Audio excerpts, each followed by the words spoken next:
شروع اللہ کے بابرکت نام سے جو بڑا مہربان نہایت رحم والا ہے۔ ایک شخص کے ہاں صرف بیٹیاں تھیں۔ ہر مرتبہ اس کو امید ہوتی کہ اب تو بیٹا پیدا ہوگا، مگر ہر بار بیٹی ہی پیدا ہوتی۔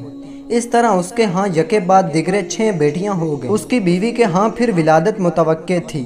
وہ ڈر رہا تھا کہ کہیں پھر لڑکی پیدا نہ ہو جائے۔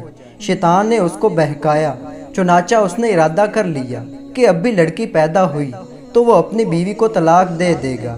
اس کی کج فہمی پر غور کریں، بھلا اس میں بیوی کا کیا قصور؟ رات کو سویا تو اس نے عجیب و غریب خواب دیکھا۔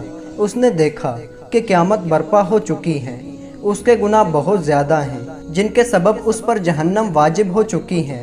لہذا فرشتوں نے اس کو پکڑا اور جہنم کی طرف لے گئے۔ پہلے دروازے پر گئے تو دیکھا کہ اس کی ایک بیٹی وہاں کھڑی تھی جس نے اسے جہنم میں جانے سے روک دیا۔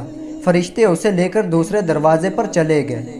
وہاں اس کی دوسری بیٹی کھڑی تھی جو اس کے لیے آڑ بن گئی۔ اب وہ تیسرے دروازے پر اسے لے گئے۔ وہاں تیسری لڑکی کھڑی تھی جو رکاوٹ بن گئی۔ اس طرح فرشتے جس دروازے پر اس کو لے کر جاتے وہاں اس کی ایک بیٹی کھڑی ہوتی جو اس کا دفاع کرتی اور جہنم میں جانے سے روک دیتی۔ غرض یہ کہ فرشتے اسے جہنم کے 6 دروازوں پہ لے کر گئے، مگر ہر دروازے پر اس کی کوئی نہ کوئی بیٹی رکاوٹ بنتی چلی گئی۔ اب 7واں دروازہ باقی تھا۔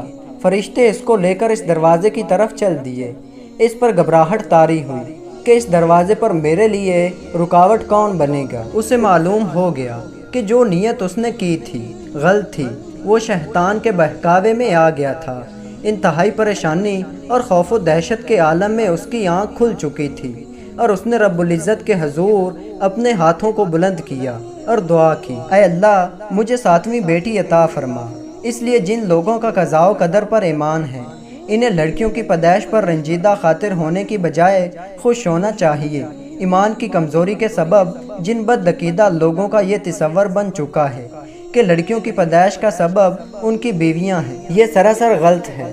اس میں بیویوں کا یا خود ان کا کوئی عمل دخل نہیں، بلکہ میاں بیوی تو صرف ایک ذریعہ ہیں۔ پیدا کرنے والی ہستی تو صرف اللہ وحدہ لا شریک ہے۔ وہیں جس کو چاہتا ہے لڑکا دیتا ہے، جس کو چاہتا ہے لڑکی دیتا ہے، جس کو چاہتا ہے لڑکے اور لڑکیاں ملا کر دیتا ہے، اور جس کو چاہتا ہے بانجھ بنا دیتا ہے۔ ایسی صورت میں ہر مسلمان پر واجب ہے اللہ تعالیٰ کی قضاء و قدر پر راضی ہو۔ اللہ تعالیٰ نے قرآن مجید میں ارشاد فرمایا ہے، ترجمہ: آسمانوں کی اور زمین کی سلطنت اللہ تعالیٰ ہی کے لیے ہے۔